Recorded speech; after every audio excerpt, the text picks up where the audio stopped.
The Fairmont San Francisco Hotel's grand ballroom had never looked more spectacular.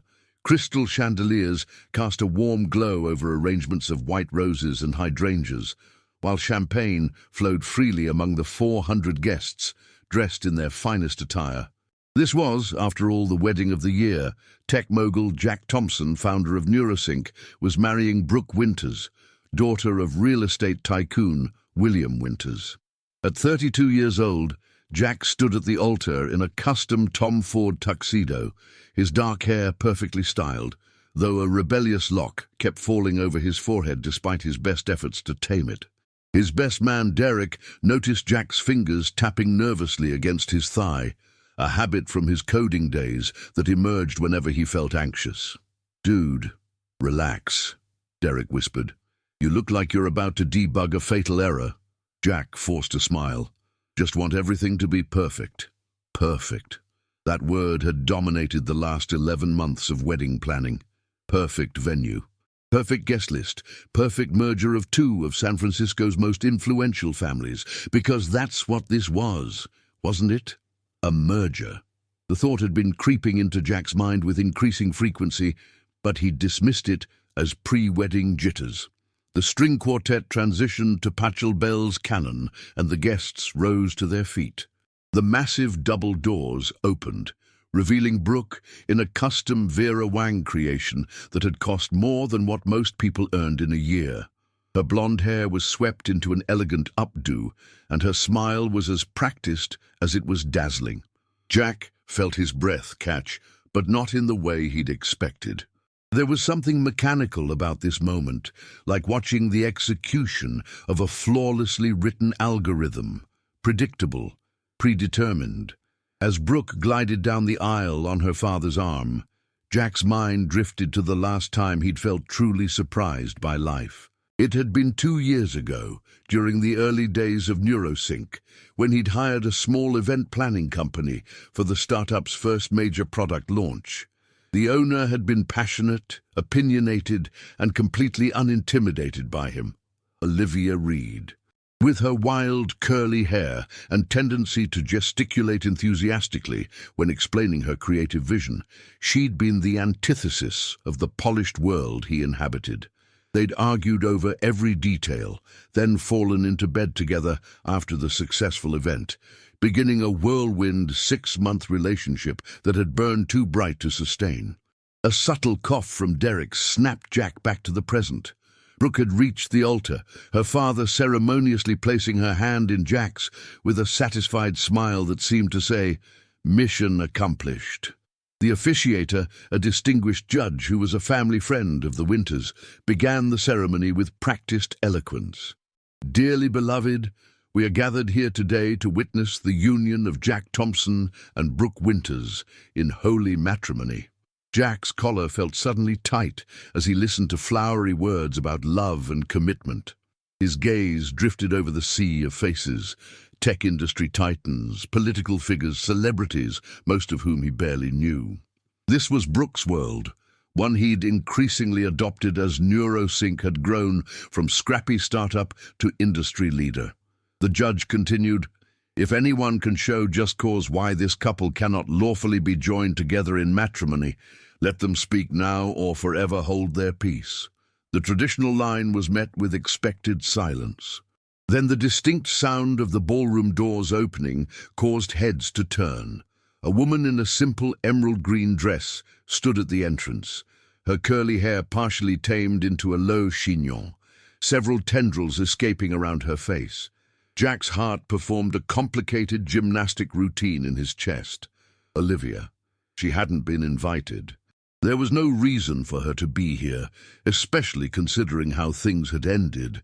Yet there she was, looking slightly disheveled, as if she'd rushed to get here. "I'm sorry," she called out, her voice echoing in the suddenly silent ballroom. "I need to speak with Jack, just for a minute." Security personnel began moving toward her, but Jack raised his hand, stopping them.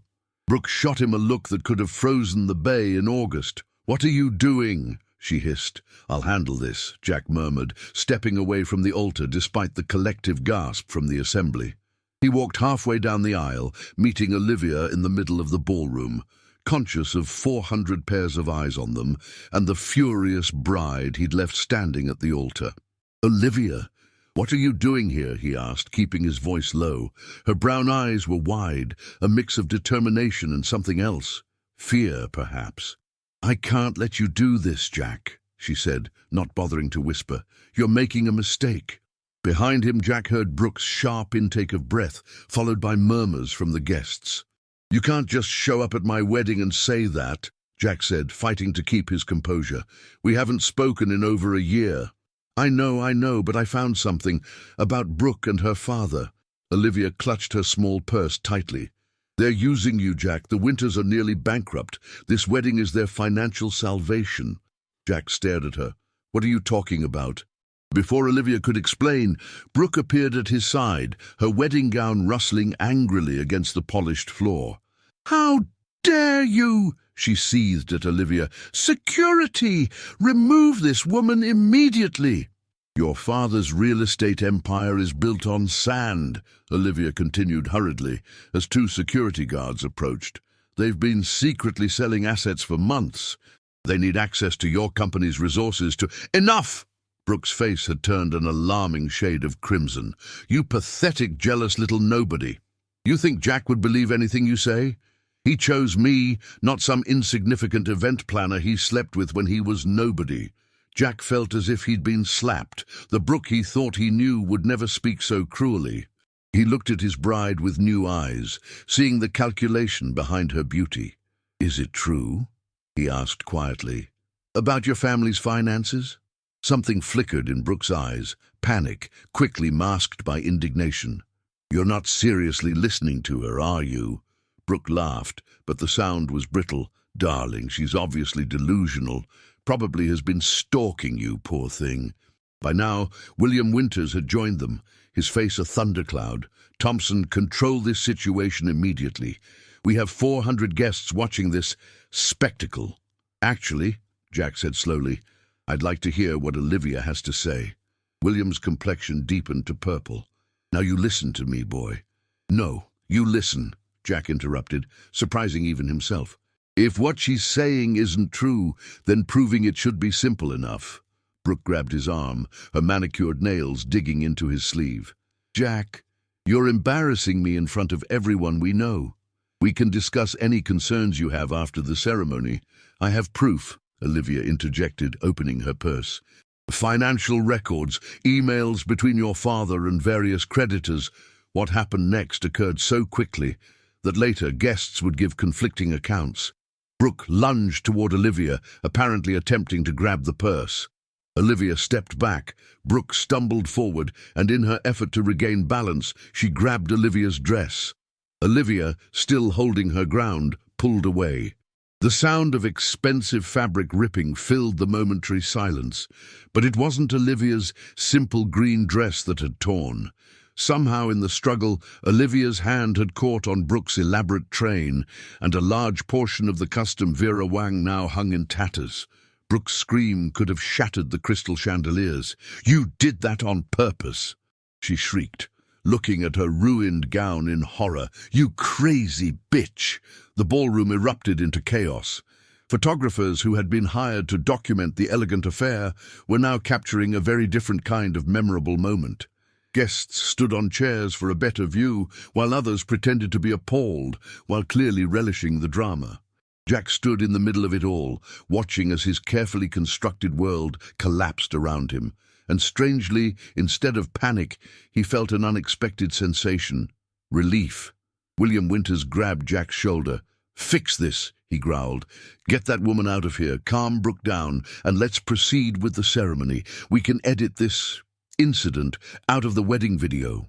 Jack looked at the man who was about to become his father-in-law, then at Brooke, who was now sobbing theatrically while her mother and bridesmaids fussed over her torn gown, and finally at Olivia, who looked as shocked as anyone by the turn of events. "No," Jack said quietly. "What did you say?" William's grip tightened. "I said no." Jack's voice grew stronger. "I want to see what Olivia has. If what she's saying is true, "It's all lies," Brooke cried, suddenly finding her voice again. "Daddy, tell him." But William's expression had changed, a calculating look replacing his anger. "Now, Jack, every business has its ups and downs. The Winters Group is going through a restructuring phase, nothing that would affect you or Neurosync, of course." And there it was. Not a direct admission, but enough for Jack to know that Olivia was telling the truth. "The wedding's off," Jack announced, loud enough for the front rows to hear. The gasps and murmurs rose to a crescendo. Brooke's face crumpled in genuine distress for the first time. "Jack, please," she whispered. "I do love you." For a moment he wavered. Then he remembered how she'd spoken to Olivia, the casual cruelty in her voice. That wasn't love, maybe it never had been. "I'm sorry, Brooke." He gently removed her hands from his arm. "But I can't do this." Jack turned to the stunned guests. "I apologize for the inconvenience, but there will be no wedding today. Please enjoy the reception. The food and drinks are paid for." He walked toward Olivia, who stood frozen in place, looking like she couldn't believe what she'd started. "We should go," he said quietly. "Now." "Jack," she began, her eyes wide with uncertainty. "I didn't mean for—" "I know." He took her elbow gently, guiding her toward the exit. "But I think we should leave before security decides to follow their original orders." As they hurried toward the door, Jack was vaguely aware of Brooke's continued wailing, of Derek's stunned expression, of hundreds of eyes following their retreat. His phone was already buzzing incessantly in his pocket. No doubt social media was exploding with the news. They burst through the doors into the hotel corridor, half running toward the elevator. "My car's in the parking garage," Olivia said breathlessly as they waited for the elevator doors to open. "Good, because I came in a limo that I'm pretty sure won't be waiting for me anymore." The elevator arrived with a cheerful ding that seemed absurdly incongruous with the moment. They stepped inside, and as the doors closed on the sounds of continued chaos from the ballroom, they finally looked at each other. "So," Olivia said, a hint of her old wry humor surfacing. "How have you been?" Jack stared at her for a long moment, then burst into laughter, slightly hysterical but genuine. After a moment's hesitation, Olivia joined in, her shoulders shaking with relief and lingering adrenaline. "You do realize," Jack said when he could speak again, "that we just created the biggest scandal San Francisco has seen in years." "Not exactly how I planned to spend my Saturday," Olivia admitted. "For what it's worth, I tried calling you first. Your assistant wouldn't put me through." The elevator reached the parking level, and they stepped out, still in a state of stunned disbelief. "How did you find out about the Winters finances?" Jack asked as they walked through the concrete structure. "One of my clients is an accountant at a firm that does business with them. He mentioned some concerns, not realizing I knew you." Olivia led him toward a modest blue Prius. "At first, I ignored it. We were over. Why should I care? But then I saw the wedding announcement in the Chronicle, and something just felt wrong." She unlocked the car, and they got in, sitting in silence for a moment. "Thank you," Jack finally said, "for caring enough to make a complete spectacle of yourself." "You're welcome," she replied, starting the engine. "Though, to be fair, I was planning more of a quiet word in your ear, not whatever that was." "The bride attacked first," Jack pointed out. "You were defending yourself." "Tell that to her dress." Olivia winced. "Do you know how much those cost?" "About $70,000, he answered without thinking. Olivia nearly crashed into a concrete pillar. "70,000? Are you insane?" Probably," Jack smiled ruefully. "Where are we going, by the way?" "I have no idea," Olivia admitted. "I didn't exactly plan beyond the stop the wedding part." As they drove out of the parking garage into the bright San Francisco afternoon, Jack looked down at his wedding attire, then over at Olivia in her now wrinkled green dress. They made quite a pair. "I hear the Mission District has great tacos," he suggested, "and I'm suddenly starving." Olivia gave him a sidelong glance. "You want to go eat street tacos in your wedding tuxedo?" "Why not? It's already been an unconventional day." She laughed, shaking her head. "Tacos it is, then." And as they drove away from the Fairmont, leaving behind the wreckage of what should have been the perfect society wedding, Jack felt a curious lightness. For the first time in months, perhaps longer, he wasn't following a predetermined script. He had no idea what would happen next, and somehow that felt exactly right. The taqueria in the Mission District was packed with Saturday afternoon crowds, none of whom seemed particularly fazed by the sight of a man in a wedding tuxedo and a woman in a cocktail dress ordering carnitas and al pastor tacos. This was San Francisco, after all. The city had seen stranger things. Jack and Olivia found a small table in the corner, balancing paper plates loaded with street tacos, grilled elote, and 2 bottles of Mexican Coca-Cola. The normalcy of the scene was almost surreal after the chaos they'd left behind. "You have salsa on your $5,000 tux," Olivia pointed out, handing him a paper napkin. Jack dabbed at the red stain, shrugging when it only seemed to spread. "Considering how this day has gone, a little salsa is the least of my problems." His phone, which he'd finally silenced after the 20th call, lay face down on the table between them. The screen occasionally lit up with new notifications, casting an accusatory glow on their impromptu meal. "You should probably answer at least one of those," Olivia said, gesturing toward the phone with a half-eaten taco. "Your family must be worried." "My parents are in Europe. 10-country anniversary tour." Jack took a long sip of his Coke. "They're probably still asleep. They'll find out about this disaster when they wake up." "And the other calls?" "Derek, most likely. My lawyers. Brooke. Her father, the wedding planner, having a complete meltdown. Take your pick." He pushed the phone farther away. "They can wait." Olivia studied him over the rim of her bottle. "You don't seem particularly upset about leaving your bride at the altar." "Ex-bride," Jack corrected. "And no, I'm not. That's the strangest part. I keep waiting for the regret to hit, but instead I feel—" "Like you just escaped a life sentence?" Olivia suggested. He smiled faintly. "Something like that." A notification sound different from the others caused Jack to finally pick up his phone. His expression darkened. "What is it?" Olivia asked. "We're trending." He turned the screen to show her a Twitter feed exploding with hashtags. "Dear Wedding Gone Wild," "Dear Bride vs Mistress," "Dear Tech Tycoon Drama." Olivia nearly choked on her taco. "Mistress? They're calling me your mistress? Welcome to the wonderful world of social media speculation." Jack scrolled through the feed. "Apparently, you're either my jilted ex-lover or a corporate spy sent to sabotage the merger between Neurosync and Winters Group. That's ridiculous. I run an event planning company. I organize bar mitzvahs and product launches, not corporate espionage. The truth rarely gets as many retweets." Jack put the phone down again. "Don't worry about it. This will blow over in a week when some celebrity gets caught shoplifting or a politician says something offensive." Olivia didn't look convinced. "Easy for you to say. Your reputation can survive this. You're a tech genius with more money than God. I depend on word of mouth and a spotless professional reputation. Being labeled a wedding-wrecking mistress isn't exactly good for business." The reality of what she'd risked by coming to his wedding suddenly hit Jack. Olivia hadn't just put herself in an uncomfortable situation. She'd potentially jeopardized her entire livelihood. "I'm sorry," he said quietly. "I didn't think about how this would affect you." "Neither did I, honestly." She sighed, pushing away her half-eaten food. "I just kept thinking about how you were making this huge mistake, and I couldn't let it happen without at least trying to warn you." "Why?" The question had been nagging at him since she'd appeared at the ballroom doors. "We didn't exactly end on good terms.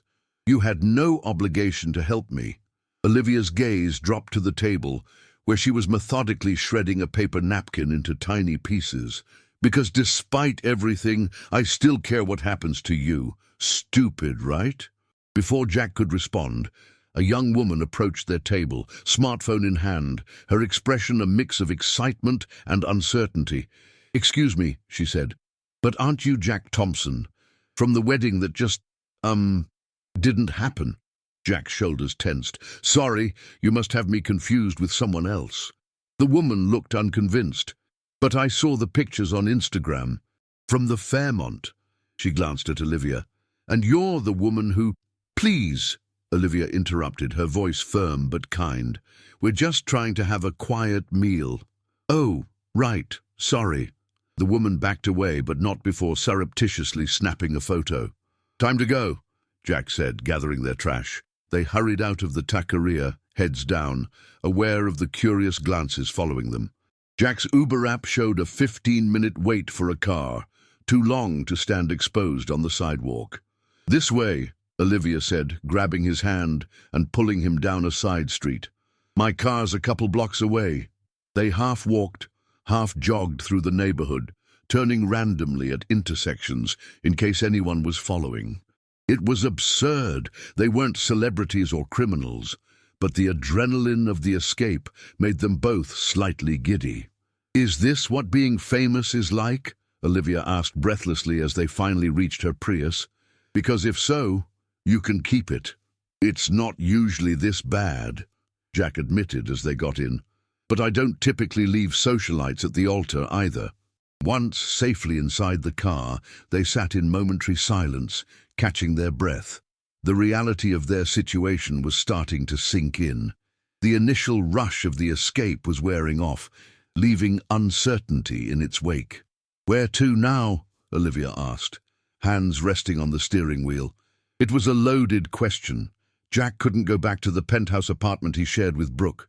His office would be the first place people would look for him. Hotel lobbies were too public. "I don't know," he admitted. "I hadn't really thought beyond not getting married today." Olivia drummed her fingers on the wheel, thinking, "I have a suggestion, but you might not like it. At this point, I'm open to anything that doesn't involve facing 400 wedding guests." "My place," she said. "It's in Oakland. Not fancy, but it's private. You could lay low there until you figure out your next move." The offer surprised him. After everything that had happened between them, both in the past and today, Olivia was still willing to help him. "Are you sure?" he asked. "You've already done more than enough. I don't want to impose." "Jack, I just ruined your wedding and potentially created a PR nightmare for both of us. I think we're past worrying about imposing." Her smile was wry. "Besides, I have questions about those financial documents, and you probably do too." He nodded slowly. "All right, Oakland it is." As Olivia navigated through Saturday traffic toward the Bay Bridge, Jack finally allowed himself to check some of his messages. There were 37 missed calls, 62 text messages, and over 100 emails. Derek's texts were the most coherent. "Dude, what the actual hell? Where are you? Brooke's gone nuclear. Her dad looks like he's about to have a stroke. The Crown already has the story. You need to make a statement ASAP. Call me, you idiot." Jack texted back a brief response. "I'm safe. Need time to think. We'll call tomorrow." From Brooke, there were a series of increasingly hysterical messages, transitioning rapidly from pleading to threatening. "Jack, please come back. We can talk about this. I love you. Whatever that woman told you is lies. Daddy's business is fine. You're making a terrible mistake. You're humiliating me in front of everyone we know. If you don't come back right now, it's over forever. My father's lawyers will destroy you for this public embarrassment." The last message had been sent 20 minutes ago. "You'll regret this, Jack. Nobody walks away from me." He put the phone away, unsettled. The Brooke he thought he knew, elegant, composed, always appropriate, seemed very different from the woman sending these messages. "Bad?" Olivia asked, noticing his expression. "Let's just say I'm glad I found out what Brooke's really like before saying, I do." They crossed the Bay Bridge, leaving San Francisco's iconic skyline behind. Jack watched the city recede in the side mirror, feeling as though he were leaving behind more than just a failed wedding. Olivia lived in a converted warehouse in Oakland's Jack London Square, one of those industrial buildings that had been transformed into loft apartments, maintaining the exposed brick and ductwork while adding modern amenities. It wasn't what Jack had expected. Home, sweet home, she said, unlocking the heavy sliding door. It's not a penthouse with a bay view, but it does the trick. The space was open and airy, with high ceilings and large windows. One wall was lined with bookshelves, another displayed an eclectic collection of framed concert posters and art prints. The furniture was a mix of mid-century pieces and more contemporary items, comfortable rather than showroom perfect. It was exactly the kind of place Jack would have chosen for himself before Brooke had guided him toward a more suitable aesthetic for someone of his position. "I like it," he said, meaning it. "It feels like you." Olivia gave him a curious look. "Is that a compliment?" "Definitely," she smiled, some of the tension between them easing. "Make yourself comfortable. I'll find you something to change into so you can get out of that tux." While she disappeared into what he presumed was the bedroom, Jack wandered around the living area. The bookshelves held an impressive collection, everything from classic literature to modern thrillers, interspersed with books on art, design, and business. On one shelf stood a small framed photo that caught his attention. Olivia standing beside an older couple who shared her warm smile and curly hair, obviously her parents. "These should fit," Olivia said, returning with a stack of clothes. "My brother left them last time he visited. He's about your size." Jack accepted the offered jeans and t-shirt. "Thanks. Mind if I use your bathroom to change?" "Through there." She pointed to a door off the main living area. "Towels are in the cabinet if you want to shower." The bathroom, like the rest of the apartment, was a blend of industrial elements and personal touches. Jack caught sight of himself in the mirror and winced. He looked disheveled, his carefully styled hair falling over his forehead, his expression a mix of exhaustion and residual shock. He splashed water on his face and changed into the borrowed clothes, grateful to be out of the wedding attire that now felt like a costume from a play he'd walked out of mid-performance. When he emerged, Olivia had also changed into yoga pants and an oversized sweater. She sat cross-legged on the couch, her laptop open in front of her, curly hair piled into a messy bun on top of her head. "Better?" she asked, glancing up at him. "Much." He gestured at the laptop. "What are you looking at?" "The damage." She turned the screen toward him, showing a news site with the headline, "Tech billionaire leaves socialite bride after dramatic wedding interruption." Below the headline was a blurry photo, clearly taken by a guest, showing the moment of confrontation between Brooke and Olivia, with Jack standing between them looking stunned. "Great," Jack muttered. "Just what I needed." "It gets better," Olivia said grimly, scrolling down. "Apparently I'm your former flame who couldn't let go. Oh, and this one says I've been obsessively stalking you since your breakup." "That's ridiculous." "Is it?" She gave him a pointed look. "I did just crash your wedding. To warn me about the winter's financial situation, not because you're obsessed with me." Jack sat beside her on the couch. "Speaking of which, let's see what you found." Olivia closed the news site and opened a folder on her desktop. It started with an offhand comment from my client, Martin Reeves. He's an accountant at PKL Financial, and they handle some of the winter's business interests. He mentioned that William had been liquidating assets at an alarming rate. I wouldn't have thought anything of it except he specifically said, "Good thing his daughter's marrying into new money." She clicked on a spreadsheet. "So I did some digging. The Winters Group has been hemorrhaging cash for years. William made some spectacularly bad investments in commercial real estate right before the market shifted to remote work. 3 of their major development projects are stalled, and they've been quietly selling off properties to cover operating expenses." Jack studied the numbers, his tech entrepreneur's mind quickly grasping the implications. "They're not just in trouble, they're on the verge of bankruptcy." "Exactly, and then there's this." Olivia opened an email she'd received from her accountant friend. 2 weeks ago, William approached NeuroSync's board about a strategic partnership that would give the Winters Group access to your company's cash reserves for mutually beneficial development opportunities. "Without consulting me?" Jack felt a cold anger building. As founder and CEO, he should have been informed of any such discussions. The board declined, citing the need for your approval as majority shareholder. Olivia opened another document. A week later, Brooke convinced you to add her name to your personal accounts as part of your pre-wedding financial consolidation. Jack remembered the meeting with his financial advisors. Brooke had insisted it was a normal part of marriage preparations. He'd agreed without giving it much thought, trusting her completely. So when the board blocked William's access to NeuroSync's corporate funds, he began. He and Brooke created another route to your money, Olivia finished, through your marriage. The realization hit Jack like a physical blow. I was being played. All of it, the whirlwind romance, the lavish engagement, the society wedding, it was all about gaining access to my wealth. I'm sorry, Jack. Olivia's voice was gentle. I know you cared for her. Did he, though? Jack found himself questioning every moment of his relationship with Brooke. The initial attraction had been undeniable. She was beautiful, sophisticated, the perfect partner to accompany him into San Francisco's elite social circles as his company grew. But had there ever been a genuine connection? He thought back to their conversations, their time together.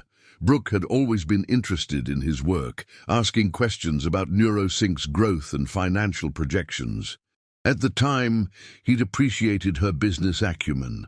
Now, those conversations took on a more calculating tone in his memory. I feel like such an idiot, he admitted. I was so focused on appearing successful, on fitting into her world, that I didn't see what was happening right in front of me. Don't be too hard on yourself. The Winters are experts at this game. They've been part of San Francisco society for generations. You were new money, an easy target. Jack leaned back against the couch, suddenly exhausted. So what happens now? That depends. Olivia closed her laptop and turned to face him fully. What do you want to happen? It was a simple question, but Jack realized he didn't have an answer. For the past year, his life had been running on a predetermined track. Grow the company, marry Brooke, cement his place in high society. Now that track had been derailed, and he felt both lost and oddly liberated. I don't know, he admitted. I need to talk to my lawyers, obviously. Make sure Brooke can't access any of my accounts. Issue some kind of statement to the press. And personally. Jack met her gaze. Honestly? I want to disappear for a while, go somewhere quiet where I can think, figure out what I actually want instead of what I thought I was supposed to want. Olivia nodded thoughtfully. That sounds reasonable, though perhaps not immediately practical given the media circus. His phone chimed with yet another notification. Jack glanced at it and groaned. Brooke's given an exclusive interview to People magazine.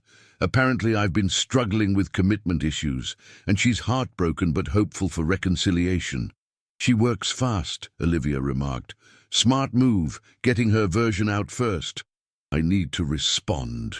Jack ran a hand through his hair, frustration building. But I don't even know what to say. Sorry I left you at the altar, but I just discovered you were only marrying me for my money. Doesn't exactly make for a sympathetic press release. Then don't say anything yet. Give it a day or two. Let your lawyers handle the financial aspects, and then make a brief, dignified statement when you're ready. It was sound advice. Jack felt some of the tension leave his shoulders. Thank you. Not just for the advice, but for everything. If you hadn't shown up today, you'd be married to a beautiful, manipulative socialite, slowly watching your fortune disappear into the winter's black hole of debt. Olivia's smile was teasing, but her eyes remained serious. You're welcome. A comfortable silence fell between them. Outside, the late afternoon sun cast long shadows through the large windows. Jack realized he felt more at peace in this moment, sitting in borrowed clothes in Olivia's loft than he had in months. I should probably find a hotel, he said eventually, though he made no move to leave. You could. Olivia tucked her feet under her on the couch. Or you could stay here tonight. The couch pulls out. It's not the Four Seasons, but it's comfortable, and no one will think to look for you in Oakland. The offer was tempting, more than tempting. Are you sure? After everything that happened between us before, Olivia shrugged. Ancient history. Besides, I think we've created enough new drama today to overshadow the past, don't you? Jack couldn't help but smile. It was so typically Olivia. Practical, direct, with that hint of sardonic humor he'd always appreciated. In that case, he said, I accept your very generous offer of subpar accommodations. She threw a small decorative pillow at him, which he caught, laughing. Beggars can't be choosers, Thompson. The familiar banter felt good, natural in a way his interactions with Brooke had never been. With Brooke, he'd always been performing, trying to be the sophisticated, successful man she expected. With Olivia, he could just be himself. As the evening progressed, they ordered takeout from a nearby Thai restaurant, opened a bottle of wine, and carefully avoided watching the news. Instead, they talked about their work, about the 2 years since they'd last seen each other, about everything except the wedding disaster that had brought them back together. Olivia told him about the expansion of her event planning business, now specializing in tech industry functions and charitable galas. Jack shared stories of NeuroSync's growth, the challenges and triumphs of building a company that was changing the way people interacted with technology. By the time they'd emptied the wine bottle and the takeout containers, the awkwardness between them had largely dissipated, replaced by the easy rapport they'd once shared. I've missed this, Jack admitted as Olivia handed him a pillow and blankets for the pull-out couch. Just talking, being real. She paused, something vulnerable flickering across her face before she masked it with a smile. Well, nothing like a public scandal to cut through the small talk. Jack caught her hand as she turned to leave. Olivia, thank you for everything. Their eyes met, and for a moment, Jack felt the echo of what had once been between them. The chemistry, the connection that had never quite faded, despite their messy ending. Then Olivia gently pulled her hand away. Get some sleep, Jack. Tomorrow's going to be a long day. She retreated to her bedroom, closing the door softly behind her. Jack stood there for a moment, the phantom warmth of her hand lingering in his. As he made up the couch and settled in for the night, he could hear the faint sounds of the city through the large windows. Car horns, distant music, the occasional siren, so different from the carefully insulated silence of his penthouse. His phone lay on the coffee table, finally silent after he'd turned off all notifications. Tomorrow, he would have to face the consequences of today's choices. There would be lawyers and statements and damage control. But for tonight, in this unexpected sanctuary, Jack Thompson, the almost married tech billionaire who was currently trending on social media for all the wrong reasons, finally felt like himself again. And that, he realized as he drifted towards sleep, was worth more than all the perfect society weddings in the world. Morning arrived with harsh clarity, sunlight streaming through Olivia's industrial windows, and the persistent buzz of Jack's phone shattering any illusion that yesterday's events might have been a dream. He sat up on the pull-out couch, momentarily disoriented before remembering where he was and why. The smell of coffee drew him to the kitchen area, where Olivia stood in yoga pants and an oversized UC Berkeley sweatshirt, her curly hair piled messily atop her head as she scrolled through her tablet. "Morning," she said without looking up. "Coffee's fresh? Fair warning, we've officially reached tabloid status." She turned the tablet to reveal a gossip site's headline. Tech Titan's wedding meltdown, secret mistress reveals all. "Wonderful," Jack muttered, accepting the mug she offered. "What exactly am I supposed to have revealed?"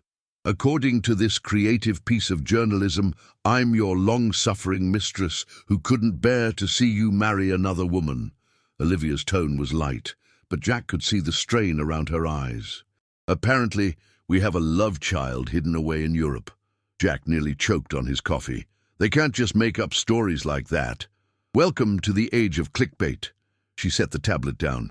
"Your lawyer called my cell 7 times. How did he get your number?"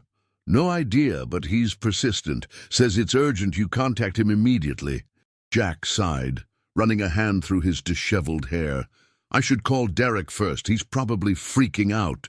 While Olivia busied herself making breakfast, Jack stepped onto her small balcony to make the call. Derek answered on the first ring. "Where the hell have you been?" his best friend demanded without preamble. "I've been calling non-stop since yesterday." "I needed space to think." Jack leaned against the railing, watching the morning fog roll in from the bay. "It's been intense." "Intense? You left Brooke Winters at the altar. Her father is threatening to sue you for emotional distress. The media is camped outside your apartment building. And nobody knew if you were dead in a ditch or had fled the country with your mystery woman." She's not my mystery woman," Jack corrected. "She's Olivia. You remember her?" A pause. "The event planner from 2 years ago. That's who crashed your wedding." "She didn't crash it. She came to warn me." Jack briefly explained the Winters' financial situation and their apparent plan to access his wealth. "Jesus," Derek breathed when he'd finished. "That's actually not that surprising when I think about it. William always gave me bad vibes." "Thanks for the timely warning," Jack said dryly. "Hey, I told you the prenup was suspiciously easy to negotiate. Not my fault you were too love-drunk to notice." Derek paused. "So, what happens now? Are you and Olivia—" "No," Jack said quickly. "She's just helping me out, giving me a place to lay low until this blows over." "Right." Derek's tone suggested he didn't believe a word of it. "Well, while you're laying low, the rest of us are dealing with the fallout. The board called an emergency meeting for tomorrow. They're concerned about how this affects the company image." Jack groaned. "It's my personal life. It has nothing to do with NeuroSync." "You're the face of the company, Jack. Everything you do affects NeuroSync." Derek's voice softened. "Look, just call your lawyer. He's working on a statement. And maybe consider showing your face before people start thinking you've had a complete breakdown." After promising to contact his attorney immediately, Jack ended the call and returned inside, where Olivia was setting plates of avocado toast on her small dining table. "How bad?" she asked, noting his expression. "Board meeting tomorrow, potential lawsuits, media circus." He sank into a chair. "The usual Monday morning." She smiled sympathetically. "On the bright side, you're not married to someone who only wanted your money." "There is that." Jack picked up his toast, then set it down again.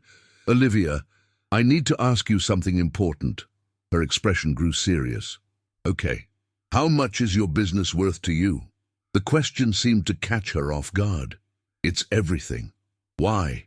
"Because I've been thinking about the position I've put you in, your reputation, your company. They're suffering because of me." Jack leaned forward. "I want to make it right." Olivia's eyes narrowed suspiciously. "What exactly are you suggesting?" "Let me invest in Reed Events. Officially, we'll announce a strategic partnership between NeuroSync and your company for all our corporate events." "Absolutely not," she said flatly. "Just hear me out." "No." Olivia stood, gathering her barely touched breakfast. "I didn't help you yesterday, so you could ride to my rescue today. I don't need your charity, Jack." "It's not charity," he insisted. "It's good business. NeuroSync needs an events partner, and you're the best in the business. And the fact that it would make you look noble while reinforcing the narrative that we have some sort of relationship is just a coincidence." She shook her head. "I'll handle my own PR. Thanks." Before Jack could respond, his phone rang, his attorney this time. For the next hour, he was immersed in legal discussions about preventing Brooke's access to his accounts, drafting statements for the press, and strategizing for the board meeting. When he finally ended the call, he found Olivia sitting cross-legged on the couch, her laptop balanced on her knees, a determined expression on her face. "What are you doing?" he asked cautiously. "Taking control of the narrative." She turned the screen to show him a draft press release. "This states clearly that Reed Events became aware of concerning financial information regarding the Winters Group, and as a matter of professional ethics, felt obligated to share this with you before the wedding. It emphasizes that I approached you as a former business associate, not a romantic partner." Jack read through the document, impressed by its professional tone. "This is good, really good. I've also reached out to Martin, my accountant source, who's willing to go on record about the winter's financial issues. She tucked a stray curl behind her ear. If we're going to be painted as villains, we might as well fight back with the truth. We? Jack asked, something warm expanding in his chest at the word. Well, I'm already being called your mistress in every tabloid in America. Might as well embrace being part of your scandal. Her smile was wry. Partners in crime? Partners in truth, he corrected, returning her smile. The rest of the day was consumed by strategy sessions, with Jack's PR team, his lawyers, and the NeuroSync Executive Committee. By evening, a coordinated response was taking shape. Jack would make a brief statement, expressing regret for the public nature of the wedding cancellation, while hinting at concerning information that had come to light. Meanwhile, financial journalists were being quietly pointed toward evidence of the winter's precarious financial situation. "Will you come with me tomorrow?" Jack asked, as they shared another takeout dinner at Olivia's dining table. "To the board meeting? You have the financial documents, and they should hear directly from you." Olivia hesitated. "Won't that just fuel the gossip?" "Maybe," he admitted, "but I don't care anymore. The truth is more important than appearances." After a moment's consideration, she nodded. "All right, but I'm presenting as a professional whistleblower, not as whatever they think I am." "Deal." Jack raised his water glass in a mock toast. "To professional whistleblowing." As they clinked glasses, their eyes met, and Jack felt that same spark he'd always felt with Olivia, the one he'd tried to forget during his relationship with Brooke. He'd been attracted to Brooke's polished perfection, but he'd been drawn to Olivia's authentic fire. The realization must have shown on his face, because Olivia quickly looked away, busying herself with clearing the takeout containers. "We should prepare for tomorrow," she said, her tone deliberately professional. "The board won't be easy to convince." "Right." Jack pushed aside the moment that had almost happened. "Let's get to work." They spent the evening organizing documents and crafting a presentation, sitting side by side at Olivia's small dining table, occasionally brushing arms or hands in a way that sent jolts of awareness through Jack.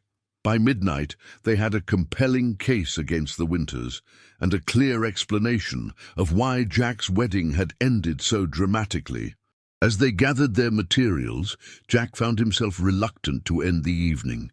"Thank you," he said quietly, "not just for today, but for yesterday, for telling me the truth when it would have been easier to stay silent." Olivia looked up at him, her expression softening. "I've always been terrible at staying silent. That's one of the things he caught himself, that I've always appreciated about you." The moment stretched between them, filled with unspoken history and new possibilities. Then Olivia stood, breaking the tension. "We should get some sleep.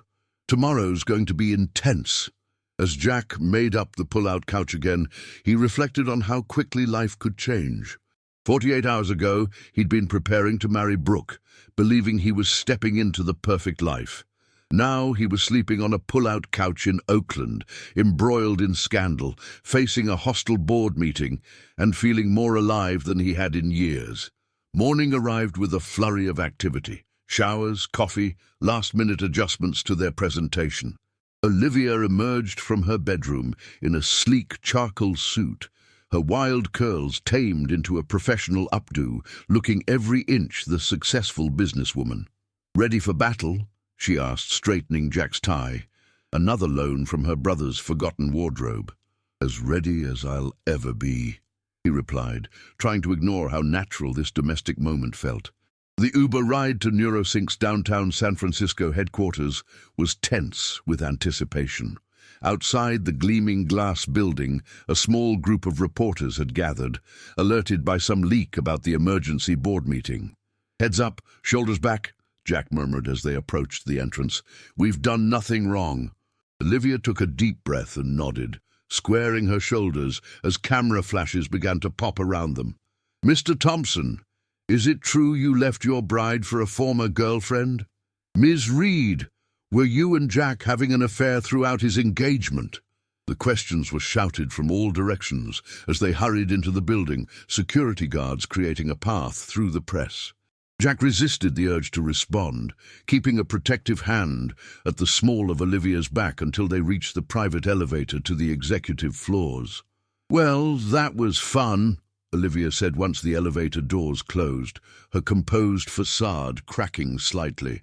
Jack squeezed her hand. "The worst is over. Now we just have to convince a room full of millionaire board members that I'm not having a midlife crisis at 32. Piece of cake," she replied with a nervous laugh. The boardroom fell silent as they entered, 12 pairs of eyes tracking their movements.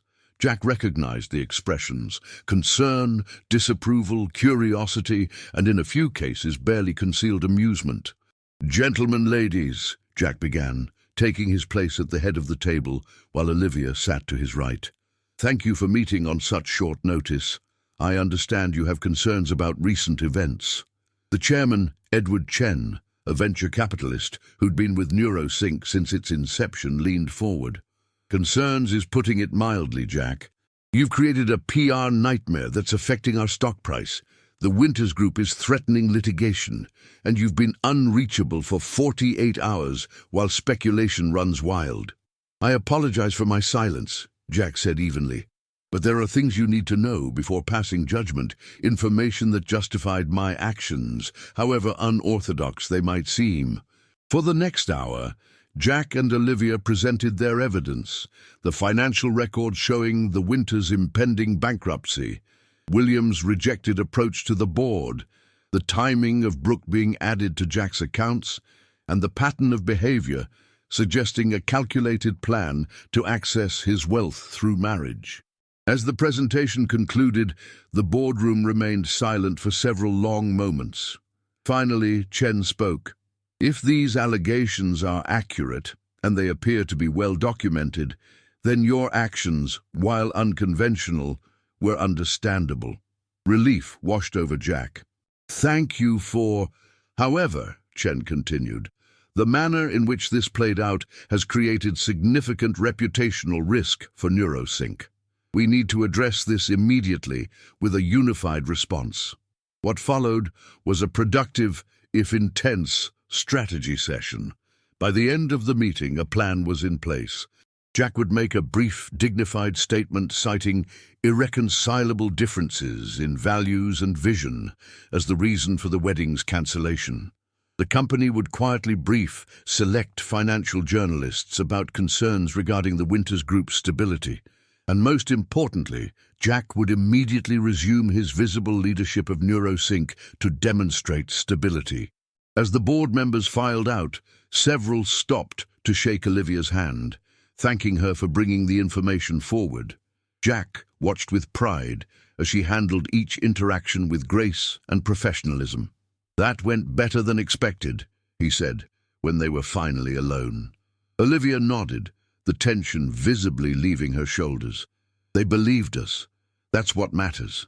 "What matters is that we did the right thing," Jack corrected, taking her hand. "Together." The touch sparked that same electricity between them. This time, neither pulled away immediately. "Jack," Olivia began hesitantly, "we should talk about—" The boardroom door opened, and Derek burst in, breaking the moment. "There you are," he exclaimed. "The vultures downstairs are getting restless. PR says we should do the statement now, while the morning news cycle is still active." Jack reluctantly released Olivia's hand. "Right. Let's get this over with." The impromptu press conference in the NeuroSync lobby was brief but effective. Jack delivered the prepared statement, with Olivia standing professionally to one side, neither touching nor showing any sign of romantic connection. The journalists seemed disappointed by the lack of drama, but the financial reporters perked up at the subtle hints about the Winters situation. "Well done," Derek said, as they retreated to Jack's office afterward. "Very presidential. No hint of the complete chaos of the past 48 hours. "Thanks for the vote of confidence," Jack replied dryly. Derek turned to Olivia, extending his hand. "And thank you, Olivia Reed, for saving my best friend from a very expensive mistake. I owe you a drink, or several." She smiled, shaking his hand. Just doing my civic duty. Right. Derek's knowing glance between them suggested he wasn't fooled. Well, I'll leave you two to discuss civic responsibilities. Jack, the executive team needs you at 4. And after Derek left, Jack closed his office door, suddenly aware of the privacy they hadn't had since the wedding day. Olivia stood by the floor-to-ceiling windows, looking out over the San Francisco skyline. So, she said without turning around, what happens now? Now I pick up the pieces, get back to running my company, try to minimize the damage from all this. And us? She finally faced him, her expression carefully neutral. What about us, Jack? The question hung between them, weighted with shared history and new possibilities. Jack took a step toward her. I don't know, he admitted. 2 days ago, I was about to marry someone else. Everything's happened so fast. It has, she agreed, something like disappointment flickering across her face. And you need time. I understand. But, Jack continued, taking another step closer, what I do know is that I haven't felt this alive, this clear-headed, in months, maybe years, and that has everything to do with you. Olivia's careful composure wavered. Jack, I'm not asking for anything right now, he said softly. We both need time to process everything that's happened. But I'd like the chance to figure out what this could be, the right way this time. A small smile curved her lips. The right way meaning not in the middle of a public scandal? Exactly. He returned her smile, hope building in his chest. Maybe we could start with dinner. A proper one, not takeout on your couch, once things settle down. I'd like that, she said simply. The moment was interrupted by Jack's phone, another barrage of notifications demanding his attention, reality intruding once again. Go, Olivia said, understanding in her eyes. You have a company to run, and I have an event planning business to salvage. Let me help with that, Jack offered. Not as an investor, he added quickly, seeing her expression. But NeuroSync does need an events coordinator for our annual developers conference next month. The previous planner just, unexpectedly became unavailable. Olivia raised an eyebrow. Brooke fired them? Technically, her father did. The Winters Group was sponsoring the event, Jack shrugged. Now we need someone new, someone good. Are you offering me a job, Mr. Thompson? A contract, he corrected. A very lucrative, high-profile contract that would show the industry you're still the best at what you do, regardless of any wedding-related incidents. Olivia considered this, her business acumen visibly weighing the opportunity. It would help rebuild my professional reputation, but people will talk. People already are talking. We might as well give them something real to talk about, like the most innovative tech conference San Francisco has ever seen. A slow smile spread across her face. You drive a hard bargain. Is that a yes? It's a send me the RFP and I'll consider it. But her smile told him all he needed to know. As Olivia gathered her things to leave, Jack felt a curious sense of rightness. What had begun as a catastrophe 2 days ago had somehow transformed into an unexpected new beginning. Nothing was resolved yet. There would be more fallout, more challenges to navigate. But for the first time in a long while, Jack felt like he was moving in the right direction. At the door, Olivia paused. For what it's worth, she said quietly, I'm glad you didn't get married. Me too, Jack replied, the simple truth of it resonating between them. See you soon. Count on it. With a final smile, she was gone, leaving Jack alone in his office with the wreckage of his almost wedding behind him and an uncertain but suddenly promising future ahead. 3 weeks after the wedding that wasn't, Jack stood in the corner of a bustling convention center, watching Olivia direct her staff with calm efficiency as they transformed the space for NeuroSync's annual developers conference. Her curly hair was pulled back in a practical ponytail, and she wore jeans and a company t-shirt rather than her usual business attire. But to Jack, she'd never looked more appealing. Earth to Jack, Derek said, waving a hand in front of his face. You're staring again. I'm supervising, Jack corrected, tearing his gaze away from Olivia. Right. Supervising her, don't finish that sentence if you value your position as CFO. Derek laughed, clapping him on the shoulder. Seriously, though, bringing her on was brilliant. The conference bookings are up 30% from last year. It was true. After the initial scandal died down, the tech community had quickly shifted focus to the more interesting story: William Winter's financial collapse. When 3 major development projects filed for bankruptcy protection within days of the wedding fiasco, the narrative changed from tech CEO's wedding drama to socialite family's financial fraud. Jack had gone from villain to victim in the public eye, while the Winters were facing multiple investigations. How's Brooke taking her family's fall from grace? Derek asked, as if reading Jack's thoughts. No idea. We haven't spoken since the lawyer meetings. Jack shrugged. Last I heard, she'd moved to London to escape the negative energy of San Francisco. Translation: she's hiding from creditors and looking for another wealthy bachelor.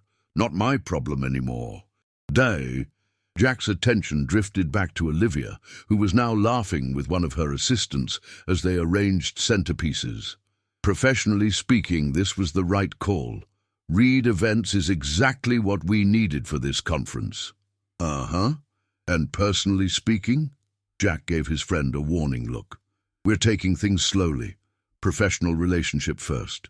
Is that why you've had dinner with her 6 times in the past 3 weeks? Working dinners, Jack insisted, though they both knew that wasn't entirely true. The professional boundaries he and Olivia had agreed to establish had proven challenging to maintain. What began as meetings to discuss conference details evolved into long conversations over wine, lingering goodbyes, and an undeniable rekindling of the chemistry that had always existed between them. But neither was rushing. They'd both been burned before, Jack by Brooke's deception, Olivia by their previous relationship's messy ending when Jack had chosen career advancement over their budding romance. This time, they were proceeding with caution, building a foundation of trust before diving in. Mr. Thompson, one of Olivia's assistants, approached. Ms. Reed would like your opinion on the stage layout. Jack followed the young woman to where Olivia stood examining blueprints.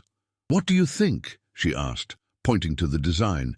Traditional keynote setup, or something more interactive? Interactive, he answered without hesitation. This isn't just another corporate event. It's a chance to showcase what makes NeuroSync different.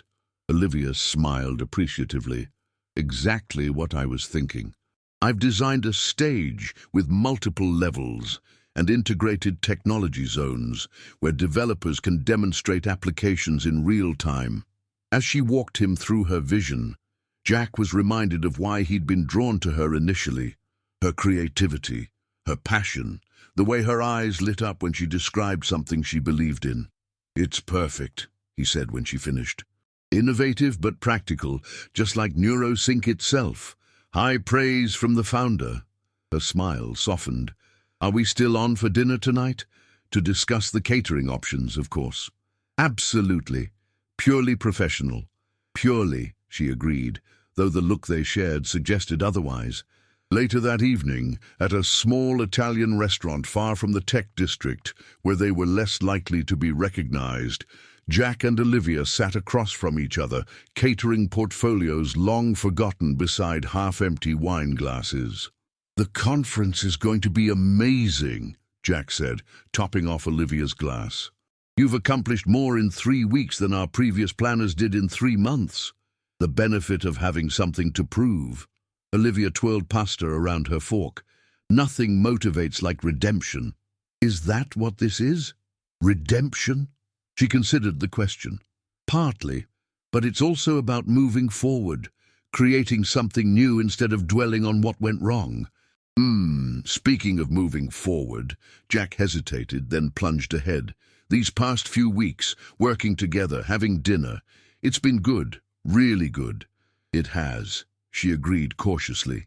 And I've been thinking about us, about what happened before, and why it didn't work. Olivia set down her fork, her expression guarded. Jack, we don't need to rehash. I was afraid, he interrupted. 2 years ago, when things were getting serious between us, I was still building NeuroSync, still trying to prove myself. I thought I needed someone like Brooke, someone who understood that world, who could help me navigate it. I remember, she said quietly. You said I was too unconventional for the image you needed to project. Jack winced at the memory. I was an idiot. I confused success with acceptance. I thought fitting into San Francisco high society was part of building a successful company. And now? Now I know that authentic relationships matter more than appearances, that the right person doesn't help you fit into a mold. They help you break it when necessary. He reached across the table, taking her hand. I should have chosen you then. I'd like the chance to choose you now. Olivia studied their intertwined fingers. That's a lovely speech, Jack. But how do I know this isn't just a reaction to what happened with Brooke? I can't be your rebound from a relationship that was never real to begin with. It was a fair question, one he'd anticipated. The conference ends next week, he said. After that, Reed Events will have fulfilled its contract with NeuroSync. No professional entanglements. And then I'd like to take you to dinner. Not to discuss work or the past, but to start something new. Something real. He squeezed her hand gently. No pressure, no expectations, just two people seeing where things might go. A slow smile spread across Olivia's face. Ask me again after the conference, when we're both free to make that choice. I will, Jack promised, hope blooming in his chest. The week leading up to the conference passed in a blur of final preparations. Jack and Olivia maintained their professional relationship during working hours, though the anticipation of what might come afterward hummed between them like an electric current. On opening day, the convention center was transformed. Olivia's vision had come to life in a space that balanced cutting-edge technology with comfortable, creative areas for collaboration. Developers and industry leaders filled the hall, creating a buzz of excitement that exceeded any previous NeuroSync event. You did it, Jack told Olivia as they stood backstage before his keynote address. This is exactly what I wanted but couldn't articulate. That's my job, she replied with a modest shrug, though her eyes shone with pride, translating visions into reality. The success of the conference surpassed all expectations. Attendance records were broken, new partnerships were formed, and industry press proclaimed it a reinvention of the corporate tech gathering. By the closing day, Reed Events had received 6 inquiries from other tech companies looking to hire them. Looks like your reputation has been fully restored, Jack commented as they oversaw the post-event breakdown. Congratulations. Couldn't have done it without the opportunity, Olivia admitted. Thank you for taking a chance on me when others wouldn't. Best decision I've made in years. They stood in comfortable silence, watching the crew dismantle the elaborate stage. So, Jack said finally, the contract is complete. Reed Events has fulfilled all obligations to NeuroSync. All obligations satisfied, she agreed, a smile playing at the corners of her mouth. We are now simply 2 private citizens with no professional connection. In that case, Jack turned to face her fully. Olivia Reed, would you have dinner with me tomorrow night? Not as a client or colleague, but as a man who's finally figured out what and who really matters. Her smile broadened. I thought you'd never ask. The following evening, Jack arrived at Olivia's Oakland loft with flowers and a newfound clarity. When she opened the door, dressed in a simple blue dress that highlighted her eyes, he felt the same jolt of attraction he'd experienced the first time they'd met years ago. You look beautiful, he said, handing her the bouquet. You clean up pretty well yourself. She accepted the flowers with a smile. Come in while I put these in water. As she arranged the blooms in a vase, Jack wandered to her living room windows, taking in the Oakland skyline at sunset. So different from his penthouse view of San Francisco, yet somehow more real, more grounded. Ready?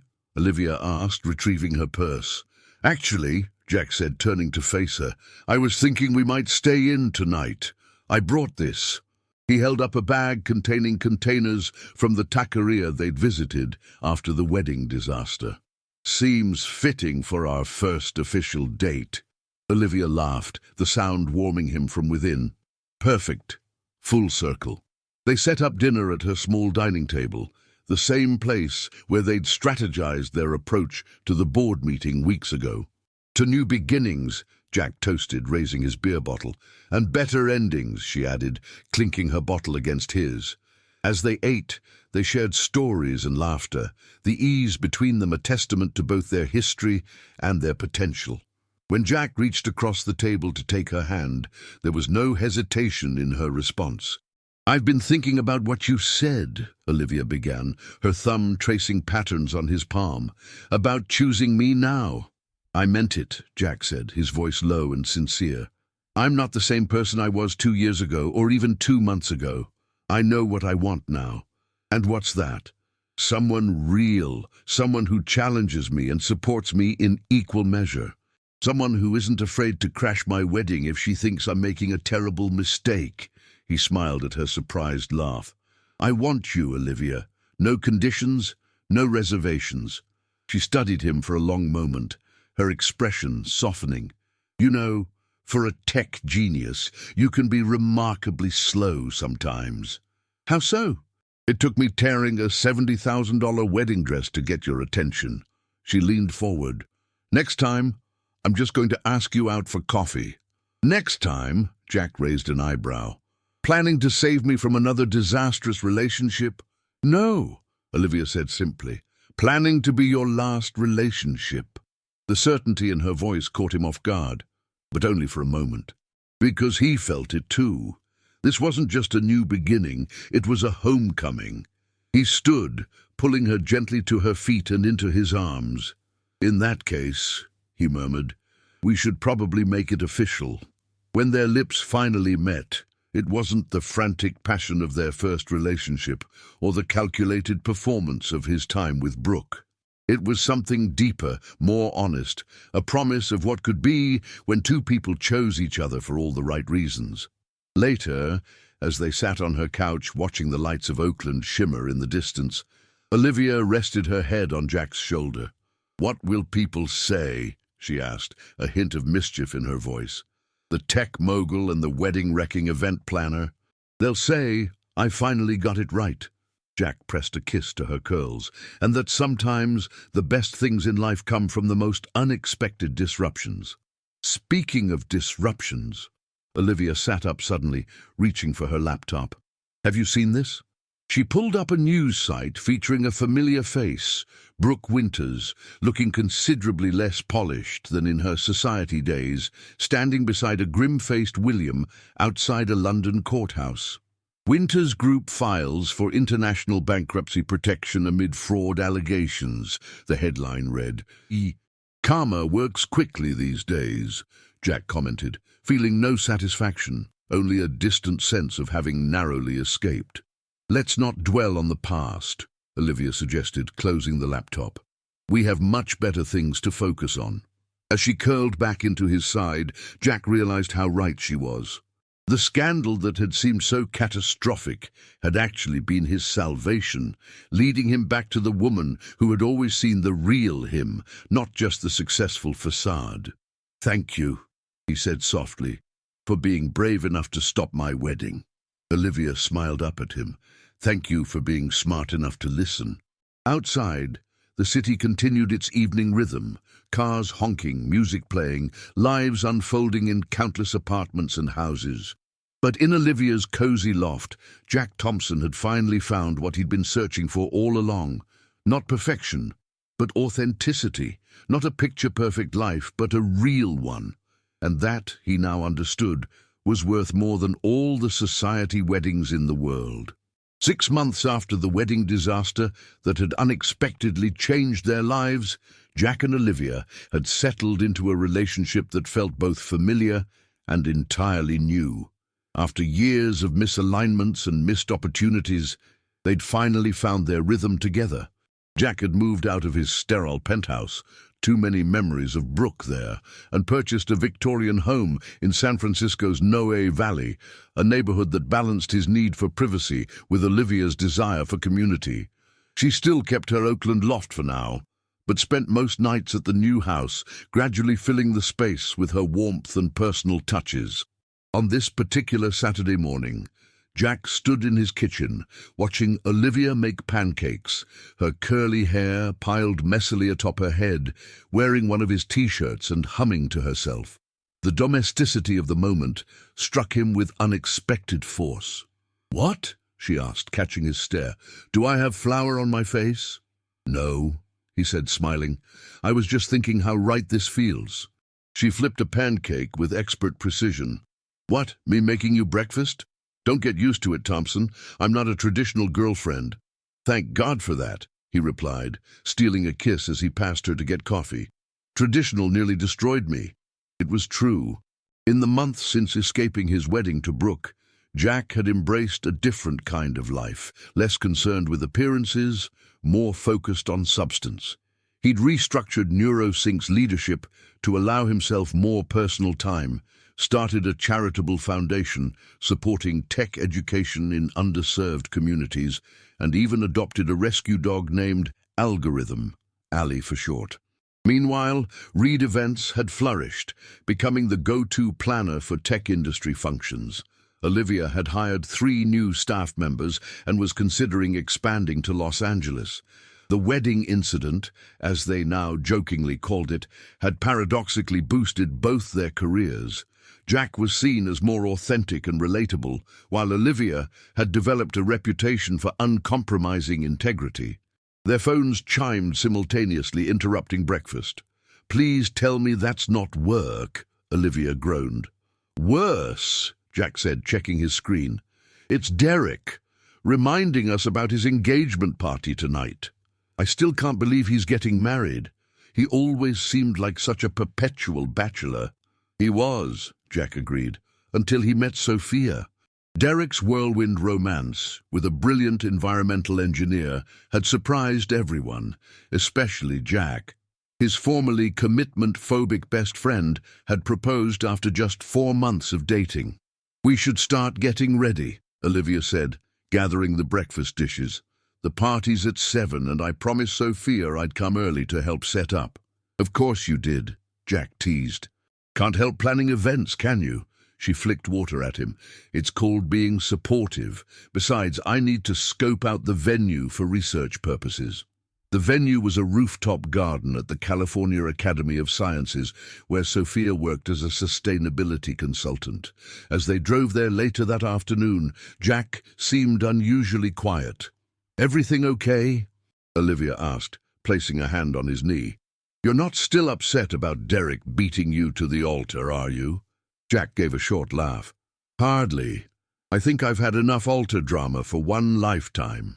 "Then what's on your mind?" "You've been distracted all day."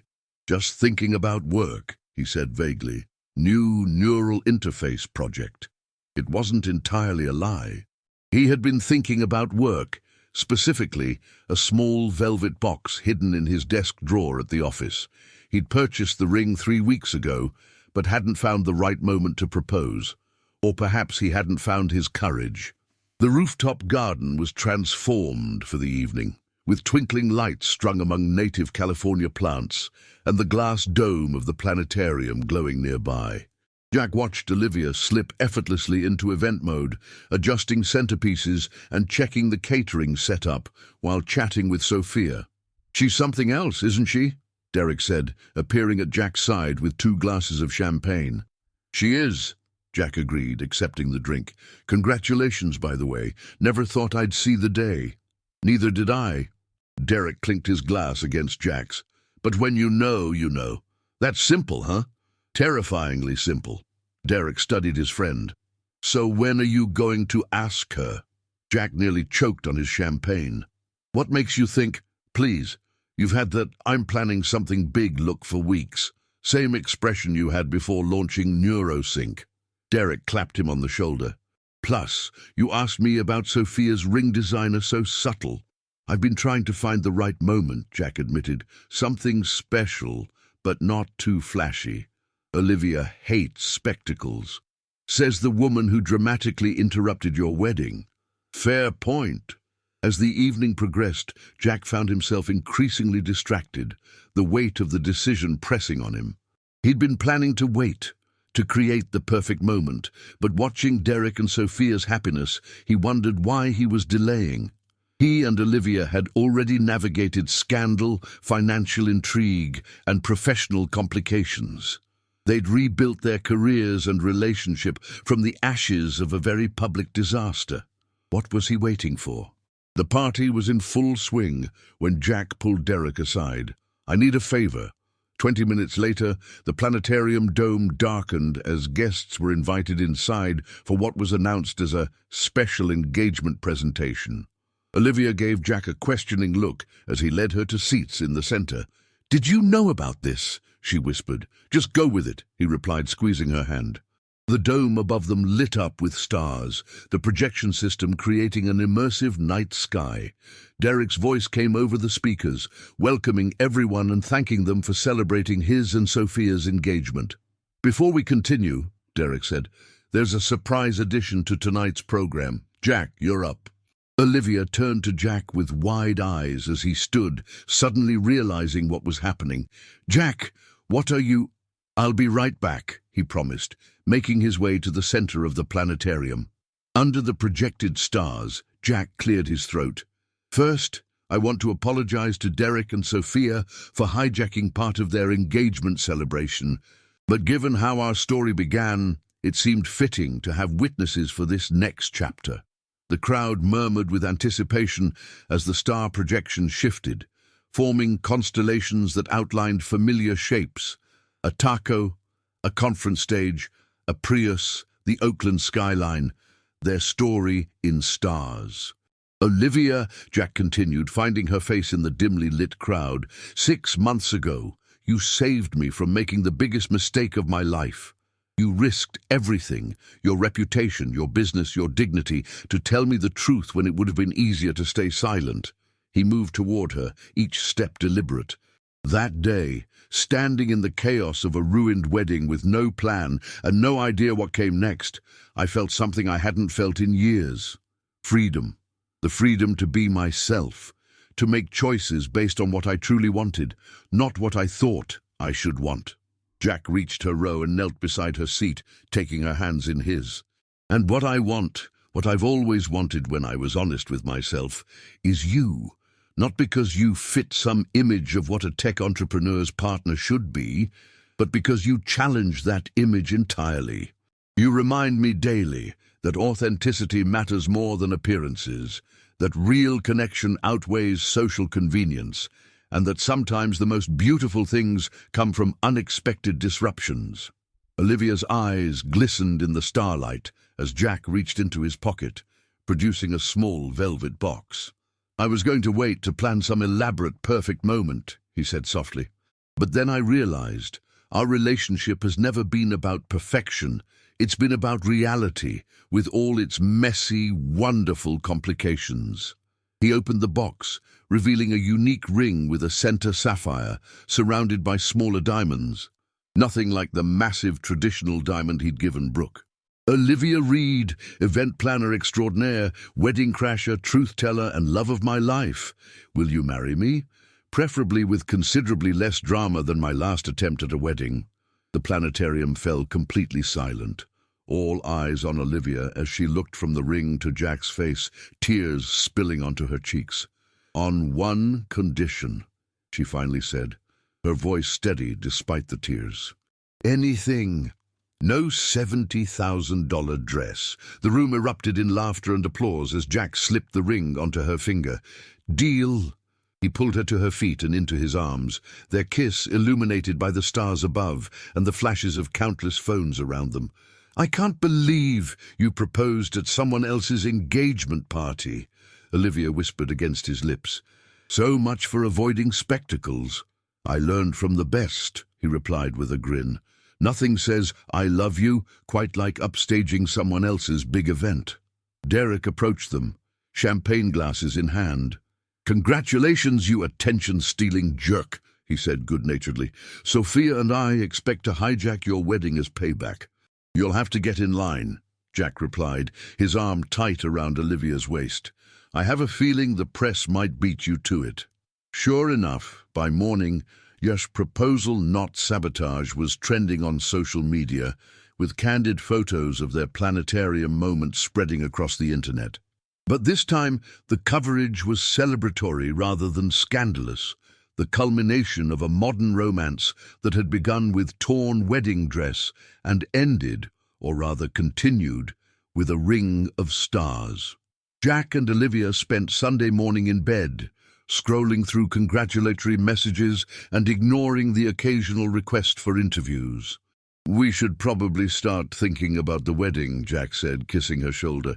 "Given our history, people will have expectations." Olivia propped herself up on one elbow. "Actually, I've been thinking about that. What would you say to something completely different? I'm listening.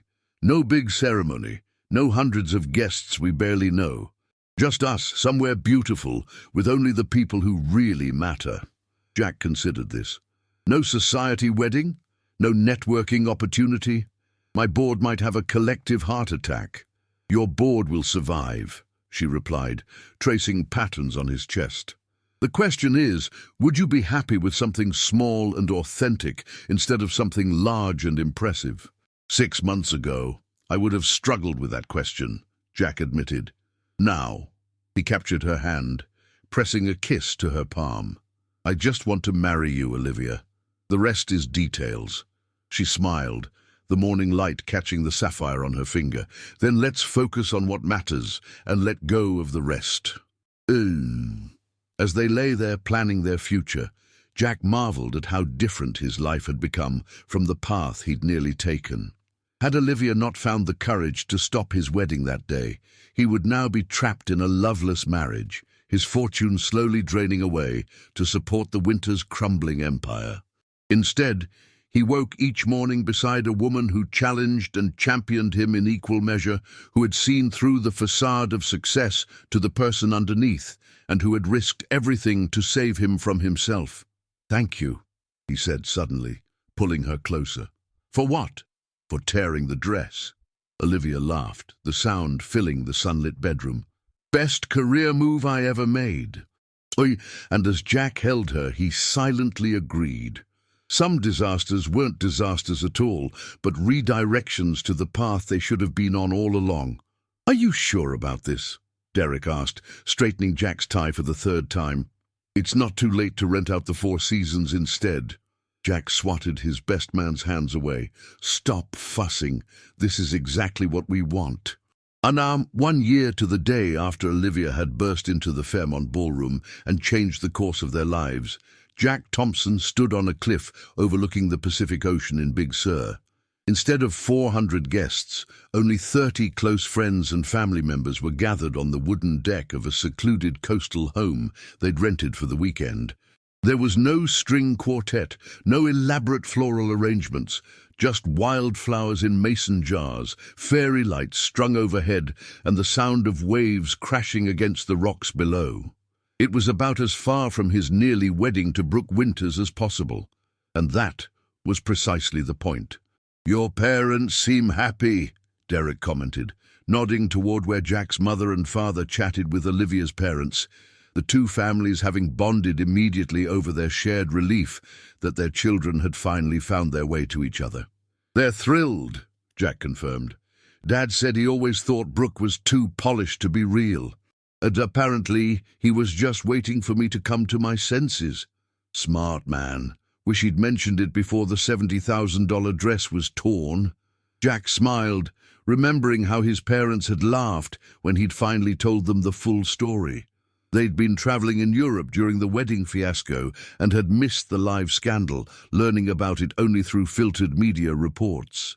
When Jack introduced them to Olivia 3 months later, his mother had hugged her and whispered, "Thank you for saving my son from himself."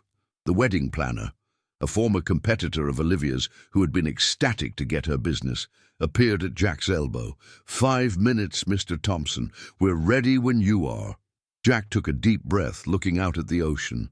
The late afternoon sun cast a golden glow over the water, creating the perfect lighting for the simple ceremony they'd planned. "Nervous?" Derek asked. "Not even slightly," Jack replied, realizing it was true. "Just ready." Unlike his wedding to Brooke, which had felt like the culmination of a business arrangement, this moment felt like the natural progression of something real and lasting. There were no pre-nuptial agreements, no strategic family alliances, no society pages to impress. Just two people who had found their way to each other, despite the obstacles.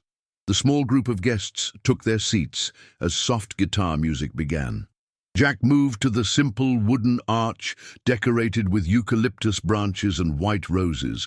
The officiant, a friend from college rather than a judge with social connections, smiling warmly beside him. When Olivia appeared at the end of the makeshift aisle on her father's arm, Jack felt his breath catch. She wore a simple silk slip dress that caught the breeze, her curly hair partially down with small flowers woven through it. No designer label, no elaborate train to be torn. Just Olivia, beautiful and real. Their eyes met across the distance, and Jack couldn't help but smile at how far they'd come from that chaotic moment in the Fairmont ballroom. As she walked toward him, he recalled the progression of their relationship from their first meeting at the NeuroSync product launch years ago, through their initial romance and painful breakup, to the dramatic wedding interruption and the careful rebuilding that followed. Every misstep and mistake had somehow led them here, to this perfect moment on a cliff above the Pacific. When Olivia reached him, her father kissed her cheek and placed her hand in Jack's. "No running this time," he whispered with a wink, making them both laugh. The ceremony was brief and personal. They had written their own vows, speaking from the heart rather than reciting traditional promises. When Jack slid the wedding band onto Olivia's finger to join her engagement ring, his hands were steady and sure. "By the power vested in me," the officiant concluded, "I now pronounce you husband and wife. You may kiss the bride." As their lips met to the cheers of their closest friends and family, Jack felt a sense of rightness that he'd never experienced before. This wasn't for show or status. This was real. The reception that followed was equally relaxed, a family-style dinner at long wooden tables on the deck, local wine flowing freely, and conversation that needed no forced small talk. Jack watched as Olivia laughed with his mother, as their friends mingled without concern for business connections or social advantages, as everyone simply enjoyed the moment for what it was. "A penny for your thoughts, Mr. Thompson," Olivia said, appearing at his side with 2 glasses of wine. "Just thinking about how different this is from where we were a year ago," he replied, accepting the glass. "You bursting into the ballroom, Brooke screaming about her dress, 400 people watching the spectacle. Do you miss any of it?" she asked, a teasing glint in her eye. "The luxury, the prestige?" "Not for a second." He clinked his glass against hers. "Though I do wonder sometimes what happened to Brooke." Olivia's expression grew thoughtful. "I heard she's in Monaco now, dating some European racing heir.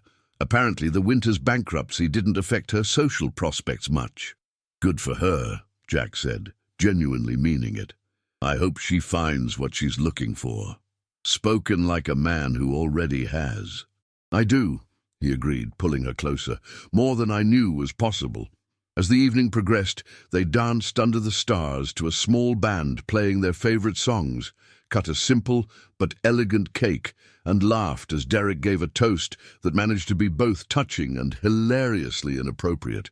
"To Jack and Olivia," he concluded, raising his glass, "who prove that sometimes the best way to find your happy ending is to dramatically sabotage someone else's wedding."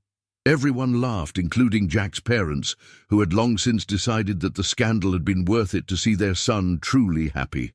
Later, as the party wound down and guests began retiring to their rooms in the large coastal home, Jack and Olivia slipped away to a private stretch of beach below the cliff.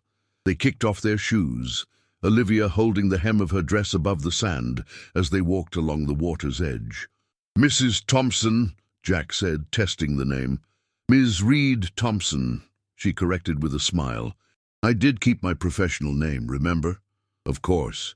He wrapped an arm around her waist. Independent as always. Someone has to keep you humble, tech mogul. They walked in comfortable silence for a moment, listening to the waves. Any regrets? Jack asked. About the small wedding. About marrying the guy whose previous wedding you dramatically interrupted. Olivia stopped, turning to face him fully, her expression serious in the moonlight. Jack, I would have married you in a courthouse with no witnesses. The wedding doesn't matter. It's the marriage I want, the partnership, the life we're building together. He reached up to tuck a wayward curl behind her ear, even with all the media attention. The wedding-wrecking event planner headlines that still pop up occasionally, especially with that. She laughed. It's a great business niche. Read events. We'll make sure your wedding is with the right person. Jack laughed, pulling her close. I love you, you know. Even more than I did the day you saved me from making the biggest mistake of my life. I love you too. Enough to crash your wedding and risk public humiliation. That's quite a lot. It is, she agreed, rising on tiptoes to kiss him. But you're worth it. As they stood there on the moonlit beach, the ocean stretching endlessly before them, Jack marveled at how a moment of chaos had led to such perfect clarity. 1 year ago, he'd been standing at an altar preparing to make a terrible mistake. Now he stood on a beach with the woman who had loved him enough to stop him, the woman who had become his wife, in a ceremony that celebrated authenticity over appearance. Life rarely followed the expected path, he reflected. Sometimes it took a torn wedding dress, a public scandal, and a brave woman willing to risk everything for the truth to find the happiness that had been waiting all along. Come on, Mrs. Reed Thompson, Jack said, taking her hand. We have a honeymoon to start. Lead the way, Mr. Thompson, Olivia replied, her smile more dazzling than any society wedding could ever be. I'll follow you anywhere. Hand in hand, they walked back toward their future. Not perfect, perhaps, but perfectly theirs.